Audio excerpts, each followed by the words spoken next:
الشيطان الرجيم بسم الله الرحمن الرحيم الحمد لله رب العالمين بارئ الخلائق أجمعين الحمد لله والصلاة على أهله الصلاة والسلام على سيد الأنبياء والمرسلين العبد المؤيد الرسول المصدق المصطفى الأمجد الحبيب الأحمد النبي الأمي المكي المدني السراج المنير الكوكب الدري صاحب الوقار والسكينة المدفون بأرض المدينة سيدنا ونبينا بشفيع ذنوبنا طبيب قلوبنا وحبيب نفوسنا ومولانا أبي القاسم محمد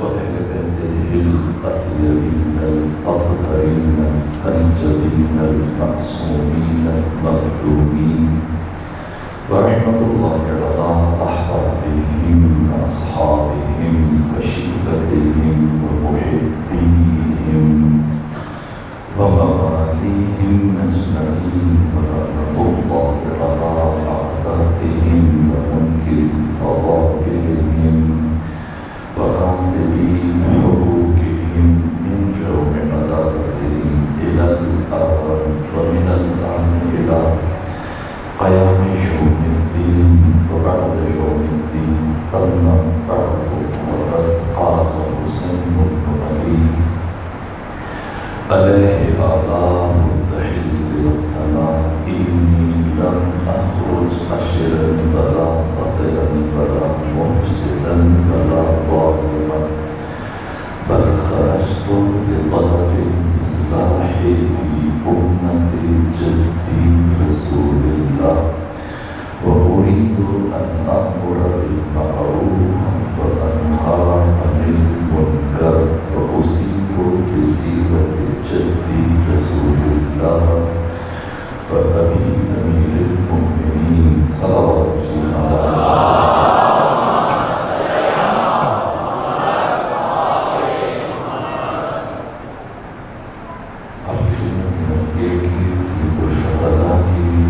قیام کا فلسفہ اور قیام کا مقصد اپنے جب رسول اللہ کی امت کی اصلاح، ان کی احیاء، ان کی نشأت ثانیہ، ان کی حیات نو، یعنی پھر سے اپنے جب کی امت کو اثر نو حسین بن علی زندہ کرنا چاہتے ہیں۔ بے روح اور بے روح امت کے اس جسد میں پھر سے حضرت کو پھونکنا چاہتے ہیں۔ عرض کیا کل آپ کی خدمت میں امت کسے کہتے ہیں، امت کیسے بن سکتی ہے، کون سی اکائیاں اکٹھی ہوں تو ان کا مجموعہ امت کہلا سکتا ہے۔ یہ مقصود جو ثانی زہرا سلام اللہ علیہ نے تعلیم دیا، یہ معرفت کا باعث خار ہے۔ صاحبان عقل، صاحبان شعور، صاحبان معرفت اس جملے کی اور بیوی کے اس کلام کی وسعت، گہرائی، گہرائی، جامعیت و آفاقیت کا اندازہ لگا سکتے ہیں۔ کس طرح جناب سیدہ نے پہلے انسانی رابطوں کو 4 حصوں میں تقسیم کیا۔ 5ویں صورت نہیں، انسانی رابطے جو تصور کیے جا سکتے ہیں وہ کل 4 ہیں، اللہ کے ساتھ، اپنے ساتھ، بندوں کے ساتھ، انسانوں کے ساتھ۔ اور اس کے بعد جو اصول، قانون، ضابطہ اور کلیہ بیان کیا۔ کون ہے انسان کامل، کون ہے مکمل انسان، ایک بیلنس پرسنالٹی، ظاہر میں بھی باطن میں بھی، جو کمال قروب انسان ہے، نہیں کہ صرف شکل انسانی ہے، کھا کے اندر یا درندہ یا حیوان یا جانور ہے۔ کون ہے جو ظاہراً بھی انسان ہے، باطناً بھی انسان کون ہے کہ جو اس مثالی امت کی اکائی کرنے کی صلاحیت رکھتا ہے؟ ایسا فرد کہ جس کا ان چاروں کے ساتھ رابطہ حد کمال کا ہو اور باقی تینوں روابط کی اساس اور بنیاد خود ذات احدیت توحید کے ساتھ رابطہ، اللہ کے ساتھ رابطہ۔ خدا نہ کرے گا کسی بھی انسان کا رابطہ اللہ کے ساتھ کمزور ہو جائے، باقی تمام روابط ختم ہو جائیں گے، تمام روابط تباہ ہو جائیں گے، تمام روابط متاثر ہو جائیں گے، الجھ جائے گا، گھر میں الجھ جائے گا، اپنی بیوی بچوں کے ساتھ الجھ جائے گا، اپنے والدین کے ساتھ الجھ جائے گا، اپنے بہن بھائیوں کے ساتھ الجھ جائے گا، اپنے دوستوں اور رشتہ داروں کے ساتھ الجھ جائے گا، جن کے ساتھ اس کے معاملات میں لین دین الجھ جائے گا، ہر ایک کے ساتھ۔ کیوں؟ اس کی مرکز میں خرابی ہو چکی ہے، اللہ کے ساتھ اس کا رابطہ متاثر ہو چکا ہے۔ اللہ کو بھول کے یہ باقی جس رابطے کو بہتر کرنے کی کوشش کرے گا، جتنا زیادہ کوشش کرے گا اتنا زیادہ الجھتا چلا جائے گا، جتنی زیادہ کوشش کرے گا اتنی زیادہ پریشانیاں اور رنجشیں قلوبیں بڑھتی چلی جائیں گی، غلط فہمیاں بڑھتی چلی جائیں گی۔ جتنی صفائی دے گا وہ اور زیادہ اس سے بدگمان ہوگا اور اس سے زیادہ بددل ہوگا، چونکہ محور انسان نہیں، مرکز انسان نہیں۔ توحید، عقیدہ توحید، روح توحید ہے کہ لا مؤثر فی الوجود الا اللہ۔ یہ جہان جہان علل و اسباب ہے، یہ جہان ہر عمل کے پیچھے ایک حکمت ہے، ایک وجہ ہے، علت ہے، سبب ہے۔ اگر میں آپ سے بات کر رہا ہوں، بات سن رہے ہیں، اس کائنات میں جو بھی نظام چل رہا ہے، ستاروں سیاروں سے لے کر اس کو عرش تک، اگر کسی درخت کے اوپر موجود کوئی پتا بھی متحرک ہوتا ہے تو سب کے پیچھے مشیت پروردگار ہے۔ مومن اس راز کو سمجھ لیتا ہے۔ لا مؤثر فی الوجود الا اللہ، اس ساری کائنات میں اللہ کے علاوہ کوئی ساتھ مؤثر نہیں، اللہ ہے مقلب القلوب۔ یہ بات، یہ دعا 8ویں امام نے تعلیم فرمائی اپنے صحابی کو، اور کہا کہ اس کا بہترین وقت ہے کہ جب سورج طلوع کرتا ہے اور سورج غروب کرتا ہے۔ کہا حضرت میرے احوال، میرے معاملات بہت خراب ہو گئے، لوگوں کے ساتھ میرے مسائل الجھ گئے، گھر والوں کے ساتھ میرے مسائل الجھ گئے، کاروباری مسائل، خاندانی مسائل، انفرادی مسائل، میں الجھ گیا ہوں، گھر گیا ہوں، کیا کروں؟ حضرت نے 2 دعائیں امام علی ابن موسیٰ رضا کی۔ ایک دعا وہ جمعہ کے ساتھ مخصوص ہے، نماز جمعہ کے بعد روزے جمعہ جیسے ہی عصر کا وقت داخل ہو جائے، اگر کسی شخص کے گناہ بہت زیادہ ہو جائے، اگر کسی کا دل بہت زیادہ تاریک ہو جائے، اگر کسی کا دل مقدر ہو جائے، کسی کا دل آلودہ ہو جائے، حق تعالیٰ سے بہت فاصلہ قائم ہو جائے، اسے مناجات میں لذت محسوس نہ ہو، پروردگار کے ساتھ رابطہ متاثر ہو جائے۔ سامع الائمہ امام علی بن موسیٰ رضا کے پاس ایک فرد آیا، کہا کہ میری کیفیت ہے، فرزند رسول میری مدد کریں، بتائیں کیا کروں؟ حضرت نے فرمایا کہ جمعہ کے دن عصر کی نماز کے بعد 170 مرتبہ یہ ذکر کیا کرو، یا نور یا قدوس۔ اللہ تمہارے دل کو نورانی بنا دے گا، اللہ تمہارے گناہوں کو بخش دے گا، اللہ کے ساتھ تمہارا معاملہ۔ یہ دعا خاص ہے جمعہ کے دن۔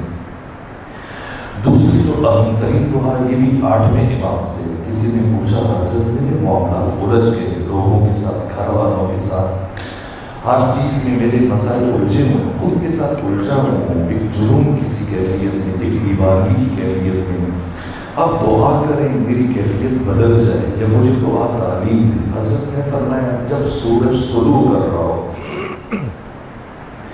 اور جب سورج غروب کر رہا ہو تو اس کیفیت کو دیکھتے ہوئے، سورج کی طرف اس کی طلوع اور غروب کو مشاہدہ کرتے ہوئے پروردگار کی بارگاہ میں یہ دعا مانگا کرو، یا مقلب القلوب والابصار، اے دلوں کو پھیرنے والے، اے آنکھوں کو پھیرنے والے، اے بصیرتوں اور بصارتوں کو بدلنے والے، یا مقلب القلوب والابصار، یا مدبر اے دن اور رات کی تدبیر کرنے والے، رات کو دن میں بدلنے والے، دن کو رات میں بدلنے والے، یا مقلب القلوب والابصار، یا مدبر اللیل والنہار، یا محول الحول والاحوال، اے قوتوں کو بدلنے والے، اے حالتوں کو بدلنے والے، حول حالنا الی احسن الحال، میرے حال کو بہترین حالات کی طرف پلٹا دے، میں پھر سے تیرے قریب آ جاؤں، پھر سے تیرا بندہ بن جاؤں، میرا تیرے ساتھ فاصلہ ختم ہو جائے، میں تیری عبودیت اور بندگی میں داخل ہو جاؤں۔ یہ پہلا رابطہ جس کی معصومین علیہ السلام نے تاکید فرمائی ہے، اللہ کے ساتھ رابطہ حد کمال کا ہونا چاہیے۔ ہماری مملکت وجود پر صلوات جی خاندان فاطمہ،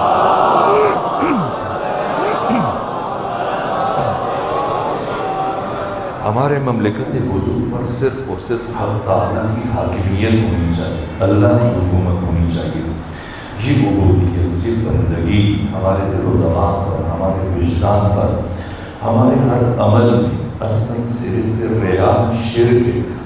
اگر نماز میں خیال آ جائے کہ کوئی دوسرا دیکھ رہا ہے، باپ ماں اور کوئی استاد، کوئی دوسرا مومن دیکھ رہا ہے، خوش ہو رہا ہے، کتنا اچھا ہے، نمازی ہے، اچھا کام کر رہا ہے، اسی وقت نماز توڑ دینی چاہیے۔ نماز اللہ کے لیے، ہر عبادت اللہ کے لیے، اللہ خالق غیرت ہے، اللہ کی غیرت کا تقاضا ہے کہ وہ اپنے شریک کو تحمل نہیں کر سکتا۔ وَأَسْأَلِي آموز اخلاص عمل، اگر ہمیں اخلاص عمل سیکھنا ہے تو علی سے سیکھنا چاہیے۔ یہ شیخ سعدی نے کہا، ہمارے اکثر اعمال اپنا عمل، اپنی نیکی برباد کر دیں گے کسی بندے کو جو اس کو شامل کریں گے، اس کی خوشی کو شامل کر لیں گے۔ بڑی بڑی شخصیتیں صرف اس وجہ سے برباد ہوگی، ان کی زندگیاں خاتمہ بالخیر نہ ہو سکا۔ ابن حجر اسقلانی نے یہ واقعہ تحریر کیا ہے، صحیح بخاری کی شرح میں شیعہ علماء نے بیان کیا، پیغمبر کرام اسلام کی جنگوں میں سے ایک جنگ میں ایک صحابی آپ کے ساتھ آپ کے لشکر میں شامل تھا، جنگ کر رہا تھا، لڑ رہا تھا، اور اس راستے میں قتل ہو گیا، مارا گیا۔ اور بعد میں صحابہ میں سے ایک صاحب اسرار صحابی حضرت حذیفہ یمانی کچھ سوچ کر ختمی مرتبات سے گویا ہوئے، یا رسول اللہ، خدا رحمت کرے فلاں پر، شہید راہ خدا پر کس قدر پائبندی سے لڑ رہا تھا، کتنی شجاعت سے لڑ رہا تھا حضرت راہ شہید راہ خدا۔ تو ختمی مرتبت نے فرمایا، نہ ایسے نہ کہو شہید راہ خدا، کہو شہید راہ گدا۔ کہا یا رسول اللہ یہ کیوں کرا؟ فرما رہے ہیں کہ اس لیے کہ وہ اللہ کی خوشنودی کے لیے، اللہ کے قرب کے لیے جہاد نہیں کر رہا تھا، اس کی نگاہیں مسلسل دشمن کے موٹے تازے گدے کے اوپر ٹکی ہوئی تھی جس پر دشمن سوار تھا، اور وہ جب سے میدان جنگ میں آیا تھا وہ اسی کوشش میں لگا ہوا تھا کہ کسی طرح سے اسے کافر کو قتل کروں، اس کا گدھا میرے قبضے میں آ جائے، اور اس گدھے کے حصول کی کوشش میں مر گیا۔ یہ خدا کے راستے میں نہیں مرا، یہ گدھے کے حصول کے راستے میں مرا ہے۔ خدا نہ کرے ہمارا کوئی عمل اکارت ہو جائے، ضائع ہو جائے، خدا کے غیر کی شمولیت ہو جائے، یہ بہت نازک مرحلہ ہے۔ یہاں پر خود آیت اللہ دستغیب نے ان کی کتاب استعاذہ جوانوں کو چاہیے پڑھے، کس طرح سے ابلیس شیطان انسان کو اس کے نظریے سے، اس کی نیت سے برگشتہ کرتا ہے۔ ایک بہت بڑے عالم کو کہا کہ ایک عالم ایک عارف کے پاس گیا، ایک عارف سے کہا کہ میں اب شیطان کے خلاف کتاب لکھ رہا ہوں، ابلیس کے خلاف کتاب لکھ رہا ہوں، اور لوگوں کو اس کتاب میں بتاؤں گا کہ کس طرح سے ابلیس لوگوں کو گمراہ کرتا ہے اور کس طرح سے اس کے حربوں سے بچا جا سکتا ہے، اس کی چالوں سے بچا جا سکتا ہے، کس طرح سے ہم ابلیس اور شیطان کے شر سے خود کو بچا سکتے ہیں۔ اب اس عارف نے عالم مکاشفہ میں ابلیس کے ساتھ گفتگو کی، کہا اب ہوشیار ہو جو، اب فلاں عالم تمہاری کمر توڑنے کے لیے تیار ہے، اب لوگ تمہارے فریب کا شکار نہ ہو سکیں گے، لوگ تمہارے خدا و دھوکہ کا شکار نہ ہو سکیں گے، اب جو تمہارے حملوں کے خلاف کتاب لکھنے والا ہے لوگ آگاہ ہو جائیں گے۔ تو ابلیس مسکرایا، شیطان مسکرایا، کہا کہ تمہیں اندازہ نہیں کہ وہ عالم میرے بہکاوے میں آگے کتاب لکھ رہا ہے، میں نے اس کے ذہن میں ڈالا تو اتنا بڑا عالم ہے، کوئی تمہارے علم کو جانتا ہی نہیں ہے، اس موضوع پر کتاب لکھ جس پر آج سے پہلے کسی نے نہیں لکھی ہے. یہ کتاب لکھے گا تو زیادہ مشہور ہو جائے گا. وہ خود میرے بہکاوے میں آ چکا ہے. وہ دوسروں کو کس طرح سے ان کا عمل خالص کرے گا. خالص ترین عمل مطلوب ہے پروردگار کو، خواہ اس کی مقدار کتنی کم کیوں نہ ہو. یہ امیر المومنین نے دنیا کو سکھایا. اس لیے آپ کا لقب، حضرت کا لقب، آپ کے القابات میں سے ایک لقب ہے آیت اللہ العظمیٰ. خود فرماتے ہیں انا آیت اللہ العظمیٰ، انا آیت اللہ الکبریٰ. پھر فرمایا ما للہ آیت اکبر منی. اس ساری کائنات میں مجھ سے بڑی اللہ کی کوئی آیت وجود نہیں رکھتی ہے. آیت کا معنی ہے آئینہ. آئینے کا کام یہ کہ آئینہ اپنا آپ نہیں دکھاتا، اپنے اندر کسی اور کو دکھاتا ہے. یہ بات میں نے پہلے بھی عرض کی تھی. یہ بچے جوان جو بہت شوق سے ہر روز گھر سے نکلنے سے پہلے آئینہ دیکھتے ہیں اور سجتے ہیں، سنورتے ہیں، خود کو آراستہ کرتے ہیں، دیر تک آئینے کے سامنے کھڑے ہوتے ہیں. اگر میں پوچھوں کہ کیا آج کے دن بھی آپ نے آئینہ دیکھا تو کیا جواب دیں گے؟ دیکھا یا نہیں دیکھا؟ بظاہر دیکھا ہے لیکن بباطن نہیں دیکھا ہے. کیوں؟ اس لیے کہ بظاہر ہم آئینے کے سامنے کھڑے ہوئے لیکن ہم آئینہ دیکھنے کے لیے آئینے کے سامنے نہیں کھڑے ہوئے، بلکہ آئینے میں خود کو دیکھنے کے لیے کھڑے ہوئے. تو آئینہ اسے کہتے ہیں جو اپنا آپ نہ دکھائے، اپنے اندر کسی اور کو دکھائے. ہم آئینہ تب دیکھتے ہیں جب آئینے کی خریداری کے لیے جاتے ہیں یا اس کی صفائی کرتے ہیں یا اس طرح سے. نہ، اب جو ہم آئینے کے سامنے کھڑے ہوتے ہیں آئینہ دیکھنے کے لیے نہیں، آئینے میں خود کو دیکھنے کے لیے. یہ آئینے کا وصف ہے کہ آئینہ اپنے اندر اپنا آپ نہیں دکھاتا، اپنے اندر اپنے غیر کو دکھاتا ہے. علی فرما رہے میں آئینے پروردگار ہوں. یعنی علی ابن ابی طالب نے اپنی ساری زندگی میں 63 سالوں میں ایک مرتبہ بھی کسی بشر کو اپنا آپ نہیں دکھایا، ہمیشہ خدا کی طرف بلایا. اس لیے علی کا چہرہ دیکھنا عبادت ہے کہ انسان دیکھے گا علی کو، ذہن خدا کی طرف متوجہ ہو جائے گا. ساری زندگی میں ایک مرتبہ کوئی ایسا عمل انجام نہیں دیا. دیکھیں ہم چھوٹا کوئی کام انجام دے دیں، کوئی مجلس کروا دیں، مسجد بنوا دیں یا کوئی ایسا کام، تو پھر ضروری ہے کہ ایک تختی لگائیں تاکہ خدا کو پتہ چلے کہ میں نے یہ کام انجام دیا. نہ، اس لیے شیخ سعدی نے کہا کہ از علی آموز اخلاص عمل سیکھنا ہے تو علی سے سیکھو. ہماری زندگی، ہمارے معاشرتی رویے، ہمارے سماجی رویے، اگر چھوٹے سے کام کی توفیق ہو جائے تو ہم اس کا پرچار کرتے ہیں، تختیاں لگاتے ہیں، لوگوں کو بتاتے ہیں. لیکن جنگ، سب سے مشکل ترین جنگ خیبر جو بھی جا رہا تھا بقول مولانا اظہر حسن ظہری کی مشکل جنگ تھی. بڑے شوق سے جاتے تھے لیکن کیا فرق تھا، جاتے تھے تو ہاتھ میں جھنڈا لے کر، آتے تھے تو ہاتھ میں ڈنڈا لے کر. اس رفتار سے بھاگتے تھے کہ بھریرا کو راستے میں چھوڑ کے آ جاتے تھے. برابر کئی دن تک سارے جاتے تھے اس طرح سے، یہاں تک کہ کئی دن تک واپس اسی طرح سے خالی ہاتھ واپس آتے تھے. ختمی مطلب بیمار تھے. تفصیلات ہیں یہاں تک کہ اب یہودیوں کی جرأت بڑھ گئی اور وہ ہنسنے لگ گئے. مسلسل ان کا کانفیڈنس اور بڑھ گیا کہ مسلمانوں میں طاقت نہیں ہے، مسلمانوں میں صلاحیت نہیں ہے، یہ ہم سے مقابلہ نہیں کر سکتے. یہاں تک کہ ختمی مرتبہ نے فرمایا لَأُوتِيَنَّ الرَّايَةَ غَدًا رَجُلًا كَرَّاهًا غَيْرَ فَرَّاهٍ. کہا کہ کل میں علم دوں گا اسے جو مرد ہوگا، جم کر حملے کرنے والا ہوگا، کرار ہوگا، غیر فرار ہوگا. اللہ اور اس کا رسول اس سے محبت کرنے والے ہوں گے اور وہ بھی اللہ اور اس کے رسول سے محبت کرنے والا ہوگا. محب خدا ہوگا، محب رسول ہوگا، محبوب خدا ہوگا، محبوب رسول ہوگا.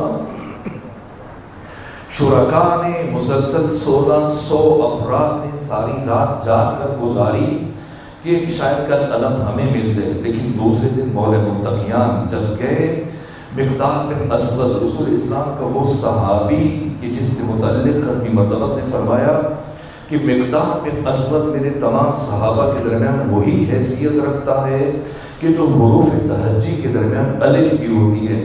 یہ مقام راوی جناب مقداد بن اسود ہیں. کہا کہ جب مولے متقیان بڑے جنگ خیبر میں غزوہ خیبر کے لیے، اور جب آگے بڑھے اور دشمنوں نے حملہ کرنا شروع کیا اور سامنے سے علی علیہ السلام اتنی سرعت سے اٹھے، صحابہ نے کہا ہم بھی آپ کے ساتھ چلتے ہیں. حضرت نے کسی کا انتظار نہیں کیا، اتنے جلال میں تھے، ایک انداز تھا، مولے متقیان تھا، کسی کا انتظار کیے بغیر شمشیر ہاتھ میں لی. ایک ہاتھ میں شمشیر لی، دوسرے ہاتھ میں ڈھال لی. یہاں تک کہ جیسے یہودی آگے سامنے آتے تھے بڑھ بڑھ کر سینکڑوں کی تعداد میں، امیر المومنین حرف غلط کی طرح سے انہیں مٹاتے ہوئے ان کے ساتھ فضا میں اڑ رہے تھے اور آگے بڑھتے چلے جا رہے تھے، یہاں تک کہ ایک پہلوان نے آگے بڑھ کر اچھڑتا ہوا وار کیا اور پھر حضرت کے ہاتھ سے وہ جو آپ نے اٹھا رکھا تھا، ڈھال اٹھا رکھی تھی، ایک مرتبہ وہ کٹ گئی اور زمین پر گر پڑی، جیسے گری اللہ کے جلال کو جلال آیا، آگے بڑھے اور آگے بڑھ کر امیر المومنین نے خیبر کے اس دروازے میں ہاتھ ڈالا جسے کھولنے کے لیے 10 سے 20 افراد معین تھے جو مل کر کھولتے تھے، مل کر بند کرتے تھے۔ اتنا وزنی دروازہ جسے کھولنے کے لیے 10 سے 20 افراد درکار ہوں، بند کرنے کے لیے 10 سے 20 افراد درکار ہوں۔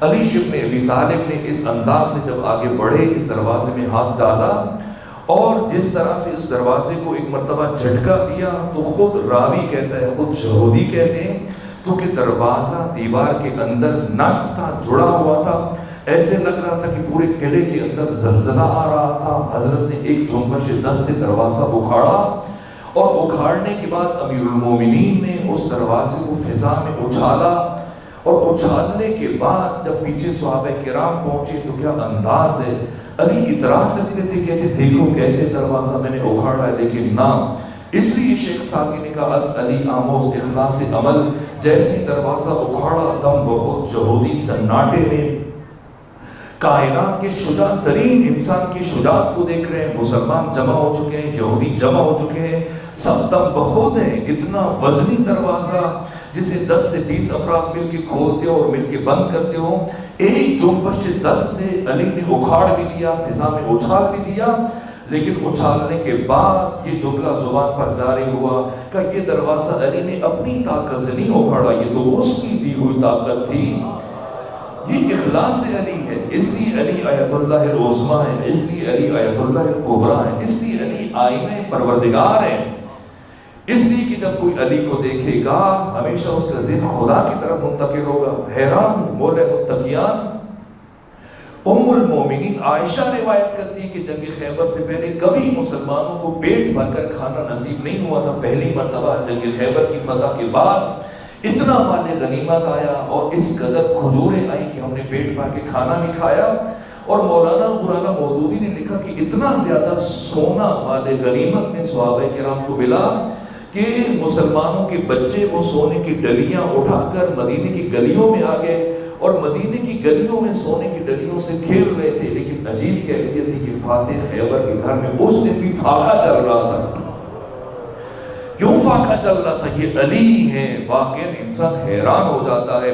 اس لیے جوشملی آبادی نے کہا کہ فخر کا دل میں دریچہ باز کرنا چاہیے، جس کا تو آقا ہے اس کو ناز کرنا چاہیے۔ یہ علی بشریت کے امام خیبر جیسی جنگ کو فتح کرنے کے بعد جہاں سب نے تباہ آزمائی کی، سب نے شکست کھائی، فاتح جنگ خیبر علی، جس کی وجہ سے صحابہ کے گھر میں دولت کی ریل پیل ہو گئی۔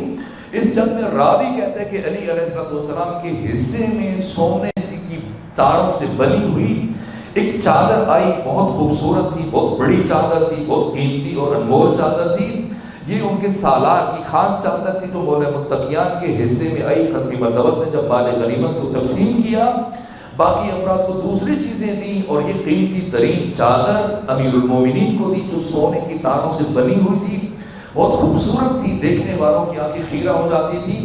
جب ہم خیبر سے چلے واپس مدینہ کی طرف تو میرے دل میں خیال آیا کہ علی کو سونا چاندی اور ان چیزوں سے کوئی اتنی رغبت نہیں ہے، علی کو ایسی چیزوں سے کوئی دلچسپی نہیں ہے، سادہ ترین لباس پہننے والے علی، سادہ ترین غذا کھانے والے علی کو کبھی سونے چاندی سے میں نے زندگی میں نہیں دیکھا، کبھی رغبت ہو۔ تو کہا میرے دل میں یہ خواہش آئی کاش یہ چادر کسی طرح سے مجھے مل جائے۔ کہا اس خواہش میں جب چلا خیبر سے مدینے کی طرف تو یہ 80 کلومیٹر کا فاصلہ، سارا فاصلہ میں نے علی ابن ابی طالب کے ساتھ طے کیا۔ راستے میں اور باتیں کرتے کرتے پھر اس چادر کو موضوع بنا لیتا اور کہتا امیر المومنین علی ابن ابی طالب کتنی خوبصورت چادر ہے، کتنی اچھی چادر ہے، کتنی عمدگی سے بنی ہوئی ہے، کتنی انمول چادر ہے، لیکن امیر المومنین میری کسی بات کا جواب نہ دیتے، یہاں تک کہ پھر چلتے رہتے، رات گزر جاتی، دوسرا دن آ جاتا، اور اس سارے سفر میں بار بار موضوع بدل کر کہیں نہ کہیں سے بات چادر کی طرف لے آتا۔ میں متوجہ کرنا چاہ رہا تھا، میرے ذہن میں تھا علی کو سونے چاندی سے دلچسپی نہیں ہے، جب میری دلچسپی کو دیکھیں گے ممکن ہے کہ یہ چادر علی ابن ابی طالب میرے سپورٹ کر دیں گے کہ اچھا اگر تمہیں اتنی اچھی لگ رہی ہے تم رکھ لو۔ مجھے یقین تھا کہ علی کی چادر گھر میں نہیں لے کے جائیں گے، کسی کو دے دیں گے، چلیں میں کوشش کرتا ہوں علی مجھے دے دیں۔ کہ سارے راستے میں بار بار میں سائے کی طرح علی کے ساتھ ساتھ رہا کہ اس کوشش میں کہ علی مبادہ متوجہ ہو کر کے چادر مجھے دے دیں، سفر ہوتا رہا، یہاں تک کہ سارے راستے میں امیر المومنین نے میری ان باتوں کو درخورد اعتنا نہ جانا، میری کسی بات کا جواب نہ دیا، نہ چادر میرے سپورٹ کی، لیکن میں یہ جانتا تھا کہ علی بہرحال یہ چادر گھر نہیں لے کے جائیں گے۔ میں علی کا مزاج شناس تھا، یہاں تک کہ سفر ختم ہونے پر آیا، مدینہ کی حدود شروع ہوئی، باقی سارے صحابہ کرام مال غنیمت کو اٹھائے، کھجوریں اٹھائے، باقی اموال کو اٹھائے، سونا چاندی اٹھائے اور چیزیں اٹھائے، اپنے اپنے گھروں کی طرف خوشی سے چلے جا رہے تھے، اپنے بچوں کو کھلائیں گے، اپنے بچوں کو یہ چیزیں دیں گے، اپنی گھر والوں کو، خواتین کو یہ چیزیں دیں گے، سارے احوال بیان کریں گے، خوشی خوشی، دوا دوا، کشاں کشاں، سب کے سب اپنے اپنے گھروں کی طرف جا رہے تھے، لیکن میں نے ارادہ کیا کہ میں گھر نہیں جاؤں گا۔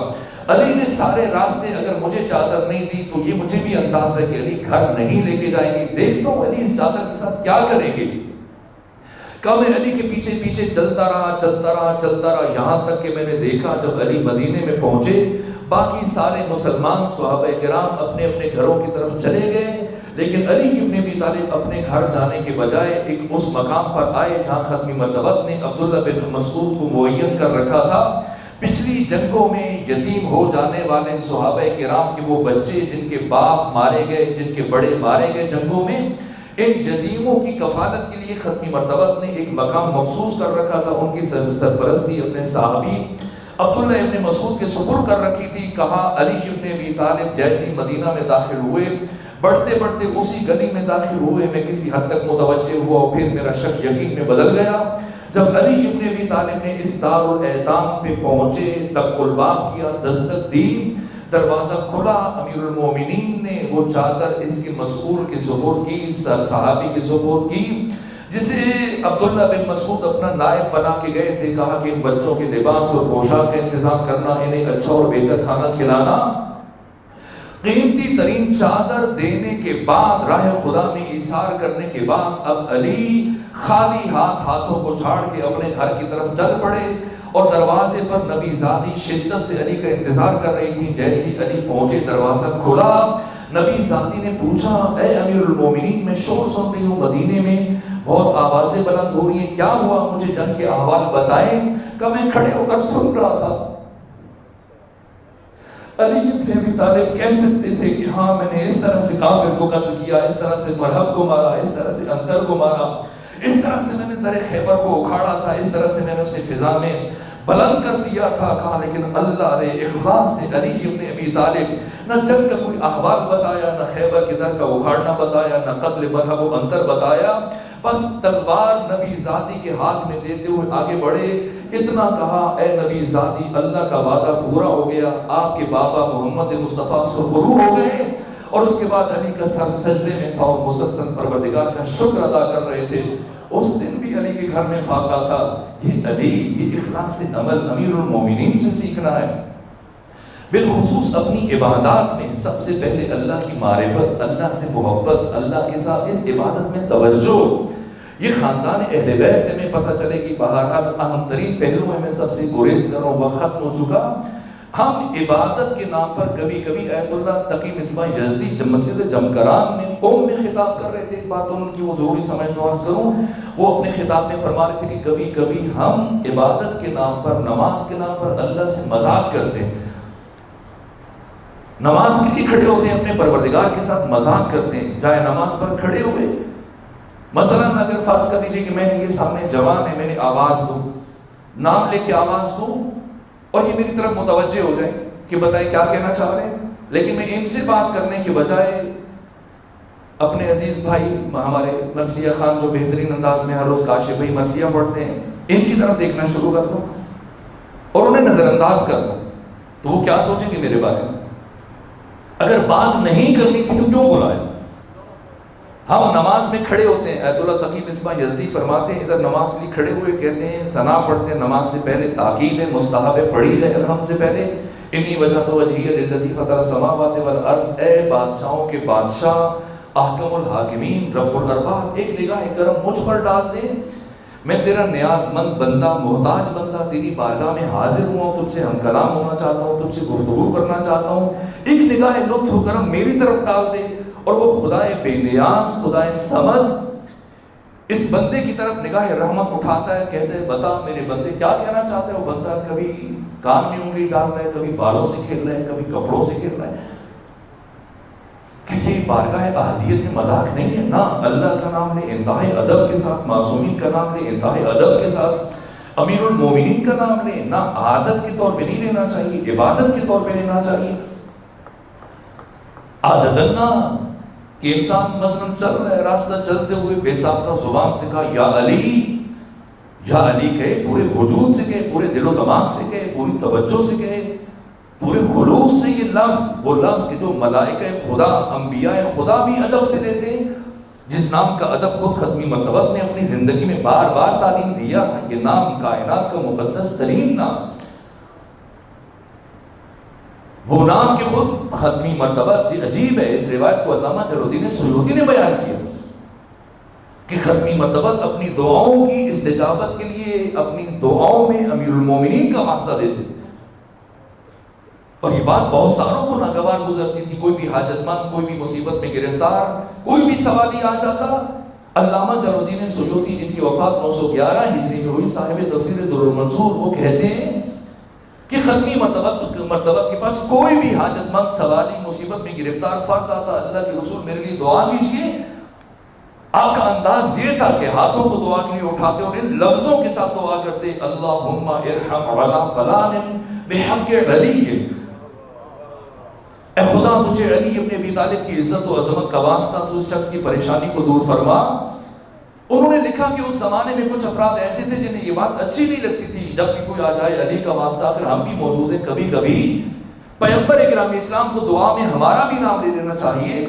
کہ ایک مرتبہ اتفاقاً ایسا ہوا کہ پیغمبر مسجد نبوی میں تشریف فرما تھے، دو افراد بزرگ پیغمبر کے پاس بیٹھے تھے، ایسے میں علی آئے اور ہمیں چہرے سے لگ رہا تھا کہ علی بیمار تھے، اور جیسے علی داخل ہوئے تو ہمیں یقین ہو گیا جب علی نے پیغمبر سے کہا کہ یا رسول اللہ میں 2 دن سے بیمار ہوں، آپ اللہ کے نبی ہیں، میرے حق میں دعا کریں کہ اللہ مجھے شفا عطا فرمائے۔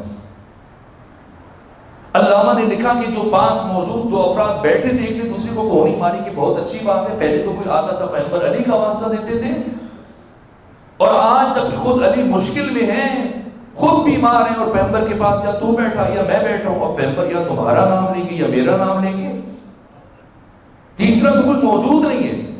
جب علی دعا کے لیے التماس کر رہے ہیں تو پیغمبر یا تمہارا واسطہ دیں گے یا میرا واسطہ دیں گے، لیکن جیسی ختمی مرتبہ نے اپنے ہاتھوں کو دعا کے لیے اٹھایا، پہلے یوں دعا مانگتے تھے، اللہم ارحم علی علی بحق علی، اے خدا تجھے علی کی عزت کا واسطہ، تو علی کی پریشانی کو دور فرما، تو فلاں کی پریشانی کو دور فرما۔ دوسرے کے لیے جب دعا مانگتے تھے، اللہم ارحم علی فلان بحق علی، تو فلاں کی پریشانی کو دور فرما علی کے حق کے صدقے میں۔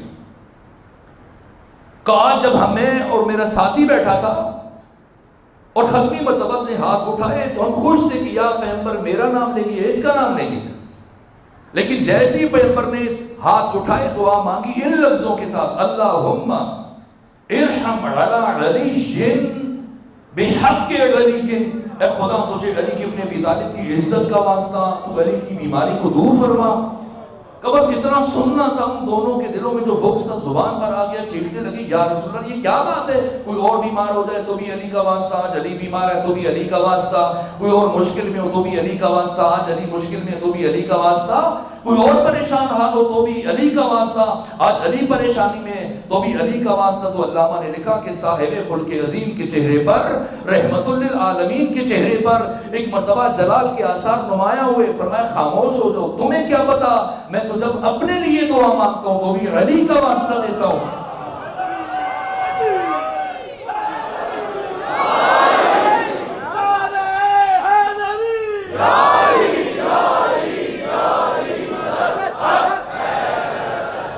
جو انبیاء ادب سے لیتے ہیں، وہ نام جو امام الانبیاء سید الرسل ختمی مرتبہ اس ادب سے اپنی زبان سے جاری فرماتے ہیں. انسان بے خیالی میں نام علی لے، یہ محضر علی میں بے ادبی ہے.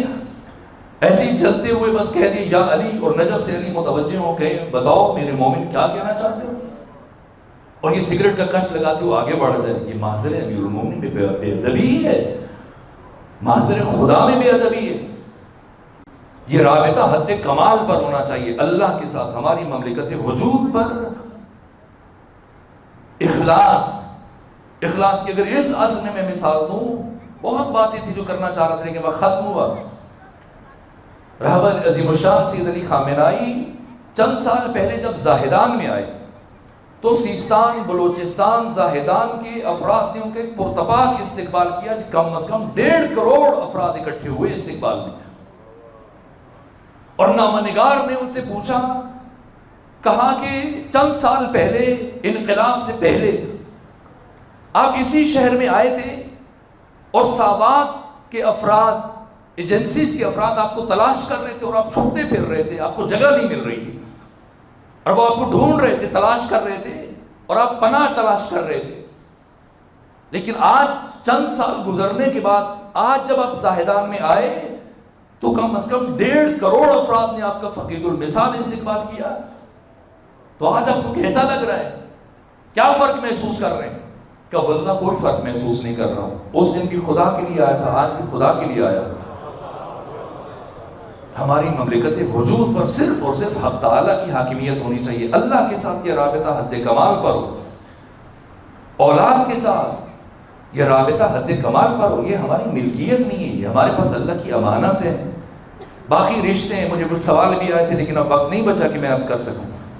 بہن بھائیوں کے ساتھ، ہر رشتے کے ساتھ، ہر رشتہ حد اعتدال پر اور حد کمال پر، بالخصوص والدین، اور والدین میں سے بھی بالخصوص ماں کا رشتہ.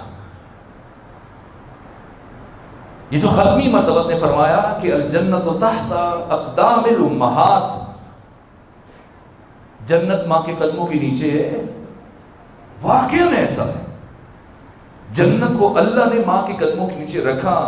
یہ صحیح و سند حدیث ہے، فریقین کی کتاب موجود ہے. جنت ماں کے قدموں کے نیچے ہے، لیکن جنت ہر ماں کے قدموں کے نیچے نہیں ہے.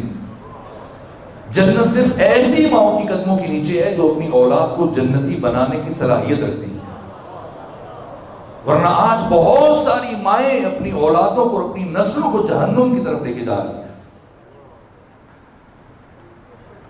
ماں کا کردار تاریخ انسانی میں، جو تقریباً 8,000 سالہ انسانی تاریخ ہے، اگر آپ اس میں اکابرین تاریخ بشر کا مطالعہ کریں، تاریخ کی بڑی برجستہ شخصیتوں کا، اور ان کی کامیابی کے عوامل اور اسباب کا مطالعہ کریں تو سب سے بڑا عامل ماں کا کردار نظر آئے گا آپ کو.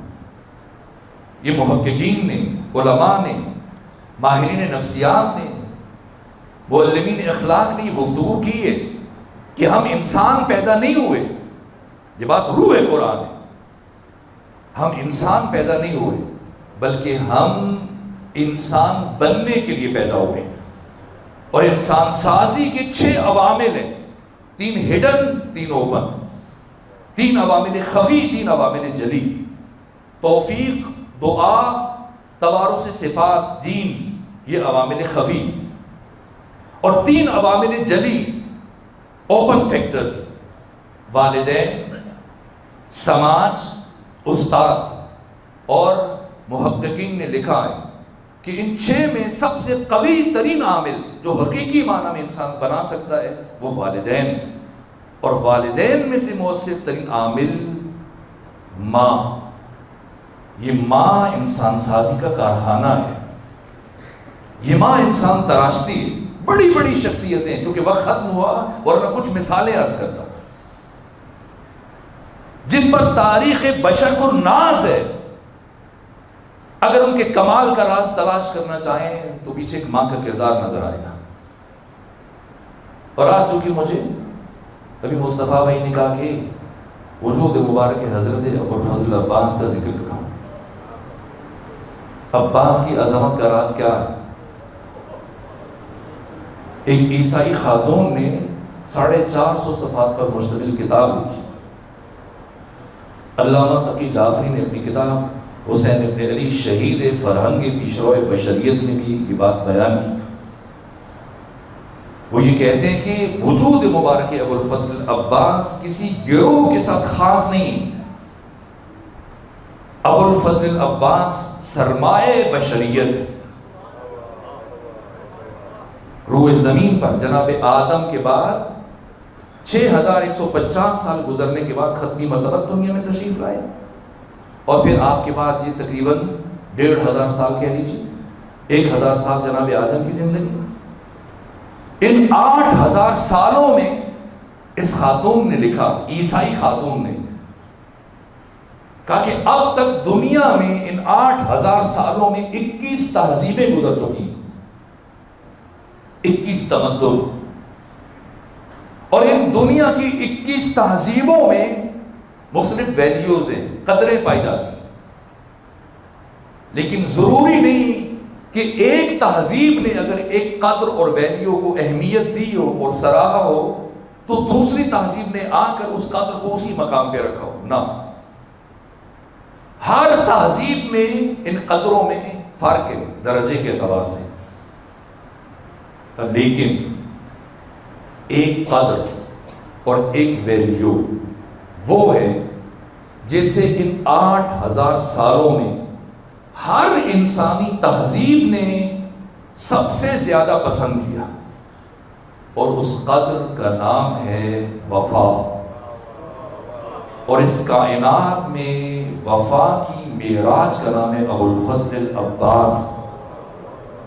اور اس کے بعد یہ جملہ لکھا اس عیسائی خاتون نے، کہا کہ قیامت تک آنے والا انسان فخر کر سکتا ہے کہ میں اس زمین پر زندگی گزار رہا ہوں جس زمین پر کبھی ابو الفضل عباس جیسی با وفا ہستی کے قدم پڑ چکے.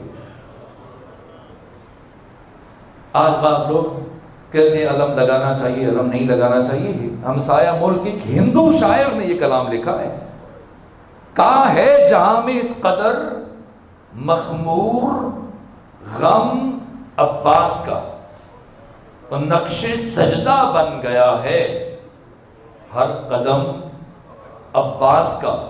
اور بدعتیں کہہ کر مسلمان جب الگ ہو جائیں گے ہندو ہو کر ہم اٹھائیں گے علم عباس کا. بشریت کو ناز ہے. آیت اللہ تقی جعفری فرماتے ہیں جناب کے تعارف میں کہ 2 ہستیاں ہیں، ایک کو اللہ نے 3 شعبان کو بھیجا، دوسری شخصیت کو 4 شعبان کو. جسے 3 شعبان کو بھیجا اس کا نام حسین، جسے 4 کو بھیجا اس کا نام عباس ہے. کہا ایک جملے میں اگر کہا جائے کہ اللہ نے حسین کو زمین پر کیوں اتارا، اور ایک جملے میں اگر بتایا جائے کہ اللہ نے عباس کو زمین پر کیوں اتارا، فلسفہ ارسال نور حسین ابن علی کیا ہے اس عالم ملک اور ناسوت میں؟ کہ اللہ نے حسین کو زمین پر اس لیے اتارا تاکہ انسانوں کو اللہ کی معرفت حاصل ہو جائے. اور حسین کے بعد اللہ نے عباس کو زمین پر اس لیے بھیجا تاکہ لوگوں کو حسین ابن علی کی معرفت حاصل ہو جائے. وجود مبارک ابو الفضل عباس کیسے عباس بنے؟ علی کے بیٹے اس لیے، علی کے تو بہت سارے بیٹے ہیں، امام حسن، امام حسین اور جناب عباس کے علاوہ 15 بیٹے اور ہیں جن میں شاید چند ایک کہ ہمیں نام بھی یاد نہ ہو. لیکن کون ہے جو عباس کو نہیں جانتا؟ تو یہ عباس کیسے عباس بنے؟ عباس بننے کے لیے علی جیسا باپ ہونا کافی نہیں ہے، ام البنین جیسی ماں ہونی چاہیے. اس بات کو ہم تک پہنچانے کے لیے امیر المومنین خود باب مدینہ العلم میں اپنے بڑے بھائی عقیل کو بلایا، کہا عقیل آپ ماہر علم انصاف عرب ہیں، جائیں ڈھونڈیں ایسا شجاع خاندان جس سے ایسی صفات کی حامل خاتون میسر آ جائے جو کربلا میں میرے بیٹے حسین کی فوج کا علمبردار لے سکے۔ عقیل پہنچے کہاں؟ قبیلے بنی کلاب کے سردار جناب حزام کے پاس بیٹھے اور آنے کی غرض بیان کی تو جناب حزام اٹھ کے کھڑے ہو گئے۔ کہ میں اتنا خوش نصیب کہ داماد مصطفیٰ میرا داماد بن سکے، مجھے قبول ہے۔ کہ نہ، امیر المومنین کی طرف سے شرط ہے کہ باپ کے علاوہ بیٹی سے بھی پوچھا جائے، اگر وہ بھی راضی ہو تو عقد ہوگا۔ جناب حزام نے اپنی زوجہ کو بیٹی کے پاس بھیجا کہ امیر المومنین کی طرف سے خواستگاری کا پیغام آیا، آپ کا کیا جواب ہے؟ جناب ام البنین جن کا اسم گرامی بھی فاطمہ تھا، کیا جواب دیا؟ کہ ماں مجھے اور تو کچھ نہیں معلوم کہ مجھے کیا کہنا چاہیے، لیکن رات جب میں سو رہی تھی تو میں نے عالم خواب میں ایک انتہائی نورانی چہرے والی بیوی کو دیکھا،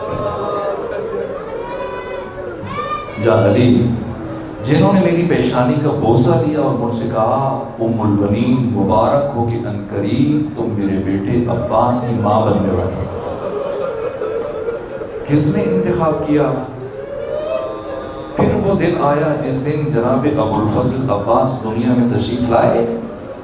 ولادت کے بعد مولا متقیان نے ہاتھوں پہ اٹھایا، دائیں کان میں آذان کہی، بائیں کان میں اقامت کہی، دعائیں پڑھ رہے تھے۔ اس کے بعد ثانی زہرا آگے بڑھی، کہا بابا کچھ دیر کے لیے بھیا عباس میرے ہاتھوں پہ رکھ۔ ہاتھوں پہ اٹھایا اور بلند کیا، پھر جناب عباس کے کان میں کچھ جملے گئے اور دوبارہ سے جناب عباس کو بابا کی گود میں رکھ دیا۔ امیر المومنین نے پوچھا بیٹی زینب آپ نے اپنے بھائی عباس کے کان میں کیا کہا؟ کہا بابا میں اپنی ماں فاطمہ زہرا کی وصیت پر عمل کر رہی تھی، وصیت پر عمل کر رہی تھی۔ کہ کیسی وصیت؟ کہ ماں فاطمہ نے دنیا سے جاتے ہوئے مجھے کہا تھا بیٹی زینب جب تمہارا بھائی عباس دنیا میں آ جائے تو اسے گود میں اٹھا کر اس کے کان میں میرا سلام کہنا عباس ماں فاطمہ زہرا تمہیں بہت یاد کیا کرتی تھی۔ کیا مقام ہے جناب عباس کا، جن کے لیے ثانی زہرا نے زخمی حالت میں ٹوٹی ہوئی پسلیوں کے ساتھ اپنے ہاتھ سے کرتا تیار کیا۔ دنیا میں آنے سے پہلے میرے عزیزوں ایسا نہیں کہ روز عاشور عباس کی وفا کا زور ہوا، نہ ساری زندگی اسی طرح سے گزری۔ میں نے روایتوں میں دیکھا ایک دن ام البنین نے ایک ظرف میں آپ کو رکھ کے انگوروں کا خوشہ رکھ کے دیا کہ بیٹا کھائیں۔ جناب عباس بجائے اس سے کہ بیٹھ کے تناول کرتے دروازے کی طرف چل پڑے۔ ماں نے سوال کیا، ام البنین نے پوچھا بیٹا عباس کہاں جا رہے ہیں؟ بیٹھ کے کھا نہیں رہے۔ کہ ماں آپ جانتی ہیں میں نے کبھی اپنے آقا حسین پر سبقت نہیں کی، ساری زندگی 25 سال کا فرق ہے امام حسین میں اور جناب عباس میں۔ آقا کی عمر 57 سال ہے، جناب عباس کی عمر 32 سال ہے۔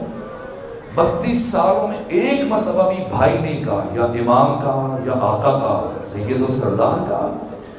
یہاں تک کہ سید ابن طاؤس فرماتے ہیں کہ جب مدینہ سے چلے امام حسین مخدرات عصمت و طہارت کے ہمراہ، اصحاب پیچھے ہیں، مخدرات عصمت و طہارت پیچھے ہیں، آقا کی سواری آگے آگے چل رہی تھی اور دو شخصیتیں امام حسین کے ساتھ ساتھ چل رہی تھی۔ کون؟ ایک علی اکبر، دوسرے عباس۔ داہنے طرف جناب علی اکبر کی سواری تھی اور بائیں طرف جناب عباس کی سواری تھی، لیکن ایک فرق تھا، جناب علی اکبر کی سواری امام حسین کی بالکل ساتھ متصل ہو کر چل رہی تھی اور جناب عباس تھوڑا فاصلہ رکھ کے چل رہی تھی۔ تو میں نے عباس سے سوال کیا، یہ صحابی حسین روایت کر، میں نے جناب عباس سے سوال کیا عباس جب میں دیکھتا ہوں آپ ہمہ وقت اپنی نگاہیں حسین میں رکھتے ہیں، مسلسل حسین کو دیکھتے رہتے ہیں، لیکن اس کے باوجود فاصلہ رکھ کے چلتے ہیں، در حالی کہ علی اکبر اپنے بابا حسین کے بالکل ساتھ ساتھ چلتے ہیں۔ تو جناب عباس نے کہا کہ میرا قد بلند ہے، میرے آقا حسین کا قد درمیانہ ہے، اگر مل کے چلوں گا میرا سر اپنے سردار سے اونچا نظر آئے گا۔ اور عباس کو یہ گوارا نہیں ہے کہ عباس کا سر اپنے آقا سے اونچا نظر آئے۔ یہ وفا سارے سفر میں، یہاں تک کہ کربلا کے عجیب واقعات ہیں۔ اس عیسائی خاتون نے لکھا ہے، کہا خود قرآن مجید آپ پڑھیں، قرآن مجید کی تصریح ہے۔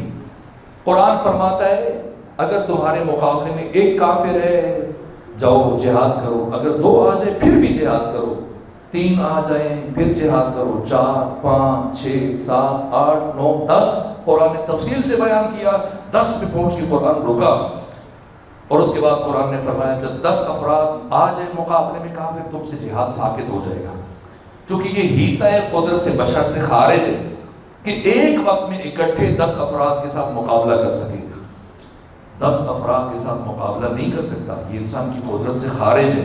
اب پڑھیں مقتل کی کتابیں، عمرو بن حجاج 500 افراد کے ساتھ یہ شد فرات پر مامور تھا، اور جب اطلاع ملی کہ امام حسین آ رہے ہیں، جناب امام حسین نے جناب عباس کو پانی لینے کی اجازت دے دی اور جناب عباس چلے، عمر ابن سعد نے 8000 افراد کو فوراً سے دستے بھیجے کہ یہ 500 کم ہیں، جو تم بھی ان 500 کی مدد کرو۔ 8500 افراد جمع ہوئے دریائے فرات کے کنارے پر، اور عباس کھڑے امام حسین سے اجازت طلب کر رہے ہیں۔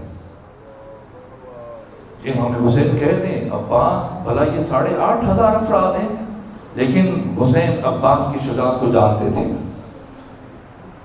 تلوار نہیں دی، 56 کتابیں مقتل کی، جو کتاب جی چاہے اٹھائیں، سب نے لکھا ہے، کسی ایک کتابیں بھی آپ کو نہیں ملے گا جناب عباس کے ہاتھ میں تلوار تھی نہ۔ سید العلماء علامہ نقن سے شروع کریں، شہید انسانیت، پھر ساری مقتل کی کتابیں، وہ عربی میں فارسی میں آپ مطالعہ کریں، پڑھیں، علماء سے پوچھیں، سب نے لکھا ہے مشق اٹھائی ایک ہاتھ میں، دوسرے ہاتھ میں نیزہ تھا، بس۔ لیکن اتنی شجاعت تھی، اتنی شجاعت تھی کہ جیسے ہی میدان جنگ میں جا رہے تھے سپاہی گھبرا کر پیچھے ہٹ رہے تھے۔ سید ابن طاؤس نے لکھا ہے عمر ابن سعد کی فوج کے سپاہی ایک دوسرے کے اوپر گر رہے تھے، یہاں تک کہ امام حسین کی کلیز نے بچوں کو بلایا، آواز دی کہ آپ لوگ مجھ سے کہا کرتے تھے کہ خیبر کیسے لڑی مولا علی نے، خندق میں کیسے تلوار چلائی، فلاں جنگ میں، اگر امیر المومنین علی کی جنگ کو دیکھنا چاہتے ہو تو ابوالفضل عباس کو میدان جنگ کی طرف جاتے ہوئے دیکھو۔ اتنی ہیبت تھی، اتنا جلال تھا، اس لیے آپ کی شہادت کے بعد آپ کی مادر گرامی جناب ام البنین اور یہ مدینے کا سابق گورنر مروان بن حکم روایت کرتا ہے، شرمندہ وقت زیادہ ہو گیا، بس 2 جملے اور عرض کروں۔ مدینے کا گورنر مروان بن حکم جو ولید بن عتبہ سے پہلے تھا، وہ روایت کرتا ہے کہ میں روزانہ دیکھتا تھا ایک بی بی آ کر نبی زادی کی قبر پر بیٹھ جاتی ہیں، گریہ کرتی۔ میں نے کسی سے پوچھا یہ کون بی بی ہے جو بلا ناغہ جنت البقیع میں آتی ہے، فاطمہ زہرا کی قبر کے پاس بیٹھ کے روز گریہ کرتی ہیں؟ کسی نے مجھے بتایا یہ کربلا میں حسین ابن علی کی فوج کے سپہ سالار ابوالفضل عباس کی ماں ام البنین، مروان بن حکم کہتا ہے میں یہ دیکھنے کے لیے کہ بی بی جا کے وہاں پہ کیا باتیں کرتی ہیں، اتنی دیر جو بیٹھ کے روتی رہتی ہیں، کہا میں نے خود کو ایک جگہ پر مخفی کیا تاکہ سنوں حسین کی فوج کے سالار کی ماں نبی زادی کی قبر پہ آ کے کیا بات کرتی ہے۔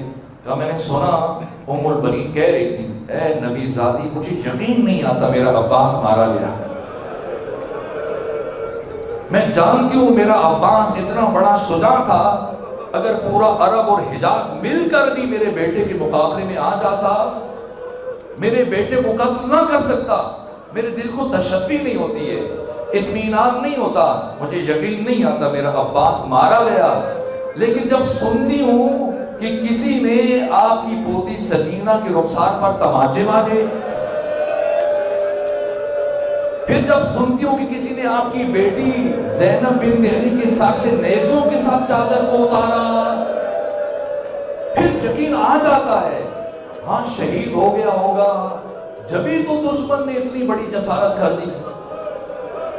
بس میرے عزیزوں، آپ نے گریہ کیا، مجلس مکمل ہوئی، لیکن دو جملے اور عرض کروں۔ کچھ جملے ام البنین نے جناب عباس کو مدینہ سے روانہ کرتے وقت کہے، اور کچھ جملے واپسی پر کہے، باقی ساری باتیں چھوڑ دی۔ حضرت کی شہادت بہت مشکل ہے، میں دو جملے عرض کروں۔ جب امام حسین کا قافلہ چل پڑا، بیویاں بچے سب روانہ ہوئے، تو ایک فرد دوڑتا ہوا آیا اور جناب ابو الفضل عباس کے پاس پہنچا، کہا کہ مجھے پیغام ملا ہے، آپ کی مادر گرامی آپ کو بلا رہی ہے۔ جناب عباس پلٹ کے آئے دوبارہ سے، اپنی مادر گرامی ام البنین کے پاس آ کے ہاتھوں کا بوسہ لیا، عرض کیا، کہیں ماں کیا حکم ہے میرے لیے؟ کہا بیٹا میں آپ کو روانہ کر رہی ہوں، اور میں فاطمہ زہرا کی بیٹیوں کے حجاب کو آپ کے سپرد کرتی ہوں، میں نبی زادیوں کو آپ کے سپرد کر کے اطمینان کے ساتھ روانہ کر رہی ہوں، اور یوسف فاطمہ حسین ابن علی کی نگہداشت بھی آپ کے سپرد کرتی ہوں۔ حسین کا خیال رکھنا، مبادا تمہاری زندگی میں حسین ابن علی کی کوئی آنچ آ جائے، کسی شخص کا ہاتھ فرزند فاطمہ تک پہنچ جائے یا نبی زادیوں تک پہنچ جائے، خیال رکھنا۔ اس کے بعد روانہ کیا، گئے، اور بس آخری جملہ جب جناب عباس پلٹ کر واپس، جناب یہ اسیروں کا قافلہ پلٹ کے واپس آیا، اسیری کے بعد کربلا سے کوفہ، کوفہ سے شام، شام کی قید نبھانے کے بعد شام سے کربلا، اور کربلا سے ہوتا ہوا جب یہ کاروان واپس مدینے آیا، تو سب سے پہلے جس شخصیت نے اس کاروان کا استقبال کیا وہ مادر ابو الفضل عباس جناب ام البنین تھی۔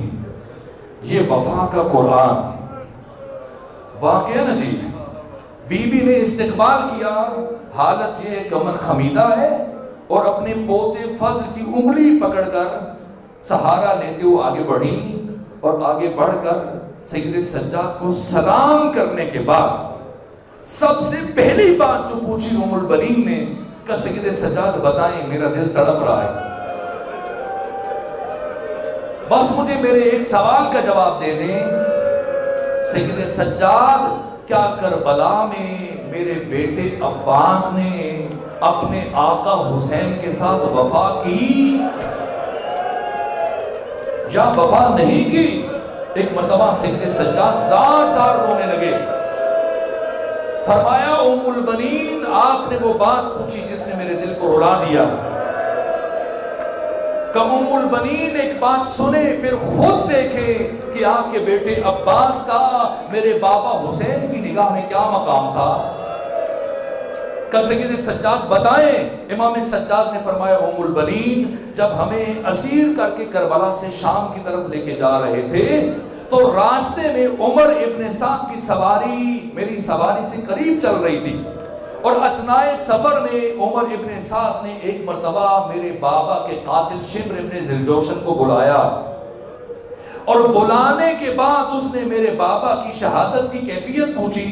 شمر سے کہا ہے شمر بتا جب تو حسین کو قتل کر رہا تھا تب حسین کی حالت کیا تھی؟ کیا اس وقت حسین ابن علی نے تم سے کوئی بات کی؟ کہا یہ میرے بابا کے قاتل کے جملے ہیں۔ شمر عمر ابن سعد کو بتا رہا تھا، میں سن رہا تھا۔ شمر نے کہا کہ حسین ابن علی روز عاشور اپنی شمشیر خاک کربلا میں گاڑے قبضہ شمشیر پر اپنی پیشانی ٹیکے ہوئے بیٹھے تھے، خدا کے ساتھ راز و نیاز کر رہے تھے، فکر میں محو تھے، اور جب میں حسین کے قتل کے ارادے سے آگے بڑھا، میں نے آگے بڑھ کر حسین کو کندھے سے دھکا دیا اور حسین پشت کے بل زمین پر گرے۔ جب حسین گرے میں حسین کے قتل کے ارادے سے حسین کے سینے پر سوار ہو گیا، سینے پر سوار ہوا۔ حسین کی آنکھوں میں کچھ زخموں کی وجہ سے خون جمع ہو چکا تھا۔ ایک مرتبہ حسین نے انگلیوں سے خون کو صاف کیا، اور جب دیکھا کہ میں حسین کے سینے پر سوار ہوں، مجھ سے کہا شمر بڑی اونچی جگہ پر بیٹھا ہے، شمر آج بڑی بلند جگہ پہ بیٹھا ہے۔ اے شمر مجھے اچھی طرح سے یاد ہے بچپنے میں میرے نانا محمد مصطفیٰ جب مجھے اپنی گود میں بٹھا کر مجھ سے پیار کرتے تھے تو میری قمیض کے بٹن کھول دیتے تھے اور مجھے سینے سے چومنا شروع کرتے تھے، پھر میرے گلے تک آ جاتے تھے، پھر میرے رخسار چومتے تھے، پھر میری پیشانی چومتے تھے، تب میرے نانا رسول اللہ نے مجھے بتایا تھا، اے حسین ایک دن تجھے اس کائنات کا شقی ترین فرد قتل کرے گا، جس کے چہرے پر چیچک کے داغ ہوں گے، جس کا قیافہ خنزیر سے ملتا ہوگا۔ کہا اے عمر ابن سعد، جب میں نے حسین کی زبان سے یہ جملہ سنا میں اپنے غصے پر ضبط نہ رکھ سکا، میں نے حسین کی داڑھی کو بائیں ہاتھ سے پکڑا اور میں نے حسین کے رخسار پر تماچے مارنا شروع کیے۔